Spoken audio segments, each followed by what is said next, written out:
अच्छी खबर, खुश खबर यह है कि परमेश्वर इस संसार में हर एक व्यक्ति की, हर एक चीज की इस वजह से उपयोग करेगा कि हम उसकी ओर वो हमें खींच ले। और ये परमेश्वर के संतानों के पास एक अद्भुत ऐसा वायदा है। और अगर आप नहीं जानते तो ये रोमियो 8:28 में है, जो जहां लिखा है, ये एक अद्भुत शास्त्र है। रोमियो 8:28 से लेकर 49 वचन तक, 39 वचन तक, माफ करने, ये एक ही भाग है। और इसकी शुरुआत यहां से होती है। हम जानते हैं, अब कई लोग इसको नहीं भी जानते, पर हमें यह जानना जरूरी है कि परमेश्वर जिनसे प्रेम रखता है उनके लिए सब बातें मिलकर भलाई ही को उत्पन्न करता है। बीमारी के विषय में क्या, महामारी के विषय में क्या, और गरीबी क्या, आपकी नौकरी चली जाती है उसके विषय में क्या, बाकी परीक्षा या कठिनाई और बीमारियों का क्या, प्रभु इन सारे बातों में एक एक करके नहीं, बल्कि उन सारी बातों को एक साथ मिलाकर उससे भलाई को उत्पन्न करता है, हमारी भलाई। यह एक अद्भुत जगह है जहां हम आ सकते हैं, पर यह सबके लिए नहीं है, यह याद रखें। यह वायदा सबके लिए नहीं है, हर एक व्यक्ति के लिए नहीं है इस संसार में, नहीं, एक छोटे सीमित झुंड के लिए है। उन लोगों के लिए भी नहीं जो कहते हैं कि वो मसीही है, वो एक ऐसे झुंड के लोगों के लिए है। 28 वचन, रोमियो 8:28, जो परमेश्वर से प्रेम रखते हैं। इसका मतलब जो परमेश्वर से अपने बाकी हर किसी से ज्यादा या हर व्यक्ति वस्तु से ज्यादा प्रेम करते हैं। यीशु ने कहा, अगर आप उसके शिष्य होना चाहो तो आपको अपने पिता, माता, भाई, बहन, पत्नी, बच्चों से अधिक प्रेम करना पड़ेगा, नौकरी, पैसा, हर एक व्यक्ति से, हर एक चीज से ज्यादा। और दूसरी बात जो रोमियो 8:28 में लिखा है, जो उसकी इच्छा के अनुसार बुलाए गए हैं। इसका मतलब उनका जीवन में उद्देश्य है, परमेश्वर की उद्देश्य अपने जीवन में वो पूरा करे, वो परमेश्वर की इच्छा अपने जीवन में करना चाहते हैं। और इसलिए मैं आपको कहना चाहता हूं, यही खुश खबर है मेरे प्रिय भाई और बहन।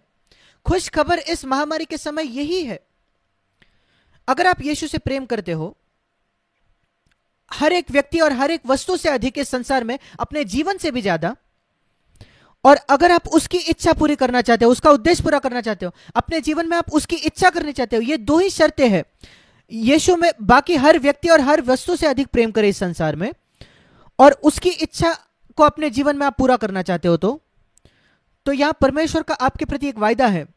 हर एक चीज जो आपके जीवन में होती है, उसको संसार अच्छा कहे या बुरा कहे, वो आपके भलाई को उत्पन्न करेगा। वो सब मिलकर आपका सर्वोत्तम, सर्वोच्च उससे आएगा, एक एक करके नहीं, बल्कि सब सारे बातें एक साथ मिलकर। और मैं इसकी गवाही देना चाहता हूं कि जब से मेरा नया जन्म हुआ, 19 की मेरी आयु थी तब, अभी 61 वर्ष से भी अधिक, इस 61 वर्ष से पहले, मैं अब 81 वर्ष का हूं, यह वचन मेरे जीवन में सच्चा रहा है, सत्य रहा है। और मैं निर्भीकता से इसको कह सकता हूं, हर एक चीज जो मेरे साथ हुई है, जो आर्थिक कठिनाइयों से मैं गया, मेरे शुरुआती दिनों में जब मैंने अपनी नौकरी छोड़ दी थी प्रभु की सेवा के लिए, जब मैंने अपने सारे पैसे दे दिए थे परमेश्वर के काम के लिए, सारी मेरी बचत मैंने दे दी थी उस समय, और जो बीमारियों से मैं गुजरा हूं, जो मेरा विरोध हुआ है, जो सताव हुआ है, जो कठिनाइयों मैंने देखी है उन लोगों से जो सुसमाचार के विरोधी है, ये हर एक बात वो मेरे अच्छे के लिए, मेरे भलाई के लिए बनी है। उसने मुझे एक बेहतर मसीही बनाया है। उदाहरण स्वरूप, अगर लोग मेरी घृणा नहीं करते, मुझसे बैर नहीं रखते, फिर मैं कैसे उस आज्ञा को मानता कि जो तुमसे अपने बैरियों से प्रेम रखो। मैं परमेश्वर को धन्यवाद देता हूं उन लोगों के लिए जो मेरे बैरी है, क्योंकि उन्होंने मेरी सहायता की कि मैं एक आज्ञा रख सकूं जो मैं नहीं रख पाता अगर वो मेरे बैरी नहीं बनते। तो अगर लोग मुझे नहीं सताते मेरे विश्वास के लिए और मसीह के लिए खड़े होने के लिए और नई वाचा के सत्य के लिए, वो मुझे नहीं सताते, नहीं तकलीफ देते, फिर मैं कैसे उस वचन को आज्ञा मानता जो लिखा है, अपने सताने वालों के लिए प्रार्थना करो। मैं धन्यवाद देता हूं प्रभु को उन लोगों के लिए जिन्होंने मुझे सताया। और इसलिए जो कुछ मेरे लिए होता है वो अच्छे भलाई को उत्पन्न करता है, मुझे बेहतर मसीह बनाता है। कुछ वचनों को मैं आज्ञा मान सकता हूं जो मैं नहीं मान पाता अगर ये लोग मुझे तकलीफ नहीं देते या चोट नहीं पहुंचाते या सताते नहीं। और उन्होंने मुझे दिखाया कि उन सब के बीच में मैं प्रभु में आनंद रख सकता हूं, कि उनका जो विरोध है, उनके जो बुरे विचार है, बुरे योजनाएं हैं, वो प्रभु के आनंद को मुझसे नहीं छीन सकते, मेरे मन से नहीं निकाल सकते। ये क्या अद्भुत अनुभव है हर एक चीज पर। अगर आपका इकलौता उद्देश्य यह है कि मैं एक आरामदायक जीवन जीना चाहता हूं, मैं बहुत पैसा कमाना चाहता हूं, मैं एक अच्छे घर में जीना चाहता हूं, मेरे बच्चों की विवाह में देखना चाहता हूं, सेटल्ड देखना चाहता हूं, एक अच्छा रिटायरमेंट का जीवन में। भाई मेरे पास आपके लिए कोई वायदा नहीं है। आप जीवन जैसा चाहो वैसे जी सकते हो। बाइबल के वचन में से आपके लिए कुछ भी प्रोत्साहन और सांत्वन नहीं है। पर अगर दूसरी ओर, अगर आपका उद्देश्य यीशु मसीह से प्रेम करना है सबसे बढ़कर, और परमेश्वर की महिमा के लिए जीना है, एक जलवंत गवाह बनकर आपको जीना है इस सुसमाचार के सत्य के लिए, और अपने बच्चों को भी आप वैसे ही बढ़ाना चाहते हो, और अपने पैसे और अपने घर और अपने पढ़ाई में अगर आप महिमा नहीं करते, और जो कुछ आपने इस पृथ्वी पर हासिल किया है उसमें, पर आप कहते हो कि एक ही बात जिसमें मैं महिमा कर सकता हूं वो यीशु मसीह खुद और जो उसने आपके लिए किया है, फिर रोमियो 8:28 वो आपके लिए है। इस महामारी के समय भी यही सुसमाचार है, यही खुशखबर है, वो आपको भलाई को उत्पन्न करेगा। ऐसा नहीं कि वो कुछ आपको फायदा नहीं होगा, कैसे वैसे आप इस महामारी में से बचकर निकलोगे बिना किसी कठिनाई के, वो जरूरी नहीं है। वो अपने आप में एक बड़ी बात होगी कि आप उसमें से किसी भी समस्या से बचकर बाहर आओ, नहीं, पर वो आपको एक बेहतर मसीह बनाएगा उसके अंत में, जब कभी वो अंत होगा। मैं नहीं जानता ये महामारी कब खत्म होगी, पर यही ये अच्छी खबर है कि जब वो महामारी खत्म होगी तब मैं एक बेहतर मसीह बनूंगा। मैं वो चाहता हूं, हां। और अगर प्रभु मुझे और गहरे पानी से ले जाना चाहे, अग्नि से ले जाना चाहे, तो ठीक है। मेरे साथ निकालिए भजन संहिता उसका 66 अध्याय, और वहां जाने से पहले आइए हम भजन 23 देखें। भजन 23 इसको लोग अच्छे से जानते हैं, इसको चरवाहे का भजन कहा गया है। यहोवा मेरा चरवाहा है, मुझे कोई गति नहीं होगी, वो मुझे हरी हरी चराइयों में बिठाता है। भजन 23 में लिखा है, एक सुंदर वचन है, 5वां वचन, भजन 23:5 उसका आखिरी भाग। तूने मेरे सिर पर तेल मला है, यह पवित्र आत्मा का विषय में, मेरा कटोरा उमड़ रहा है, मेरा कटोरा बह रहा है। जैसे यीशु ने कहा कि जीवन के जल की नदियां उनके हृदय से बह निकलेंगी, और ये बह निकलना, उमड़ना, ये जो शब्द है, ये एक इब्रानी शब्द है जो इब्रानी से पुराने नियम का भाषांतर हुआ था, और वो इब्रानी शब्द पुराने नियम में एक ही और जगह आता है, पूरे पुराने नियम में। ये बहुत जरूरी है कहां यह आता है, उमड़ना। और दूसरा भाग है भजन 23 में पहला, और दूसरा है भजन 66 में, जहां उसका 12 वचन, उसका अंतिम भाग, तूने हमें विपुलता या उबार के सुख से भर दिया है, तूने वहां लाया है जहां हमारे कटोरे उमड़ते हैं। और सवाल यह है कि प्रभु कैसे हमें उस जगह ला सकता है, विपुलता के जगह या उबार के सुख से भर देना, वो जगह कैसे प्रभु लाता है। ध्यान से सुनिए, भजन 66 उसका 10 वचन, तूने हमें जांच लिया है परमेश्वर, तूने हमें चांदी के समान ताया था, वो अग्नि में, आत्मिक तौर पर उनको आग में डाला गया, तूने हमको जाल में फंसाया, मतलब आपने हमें ऐसे कठिन जगहों में लाया, आर्थिक परिस्थितियां, नौकरी चले जाने, ये सारी चीजें जो जिसकी वजह से मुझे लगता था मानो मैं जाल में फंस चुका है, उसके ऊपर भी हमारी कटी पर भारी बोझ तूने बांधा है, एक बड़ा बोझ, एक वजन मेरे ऊपर, एक बोझ जो दबा रहे हैं, और उससे भी ऊपर तूने घुड़चड़ों को हमारे सिरों के ऊपर से चलाया, मेरे सिर के ऊपर से उनको कुचलने तूने दिया, वो मुझे नीचे डाल सके, और उसके अंत में तूने आग में मुझे डाला आत्मिक तौर पर, और कई कठिन परिस्थितियां आग जैसे, और आग से निकालकर गहरे पानी में तूने मुझे डाला। और उन सारे के बीच में, इन सारे परीक्षाओं के बीच में तूने हमको उबार के सुख से भर दिया, या ऐसे जगह लाया जहां जीवन जल की नदियां मुझसे बह देती हैं, एक विपुलता की जगह।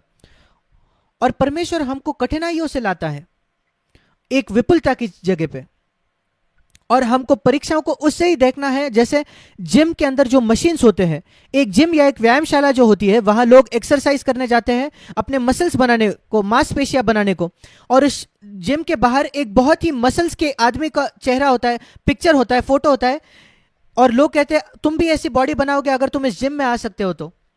और लोग ऐसे मसल्स बनाते भी है, इस हमारे शरीर में ऐसे मसल्स है, जब मैं उन लोगों के चित्र को देखता हूं मैं अचंभित होता हूं कि इतने मसल्स एक जिम में जाकर लोग बना सकते हैं, और लोग वहां जाकर, पर वो मसल्स बनाने का एक ही जरिया है, अगर हम उन मांसपेशियों को, तनाव को महसूस करवाए उस अलग अलग मशीन्स के द्वारा, जिम में, हाथ में, पैर में, आपके मुंडी में, आपके कंधों में, आपके पेट में, छाती में, उस सारे जो मांसपेशियां हैं वो सारे मसल्स जब वो तनाव को महसूस करते हैं, खिंचाव को महसूस करते हैं, उस प्रकार से वो मसल्स बन जाते हैं।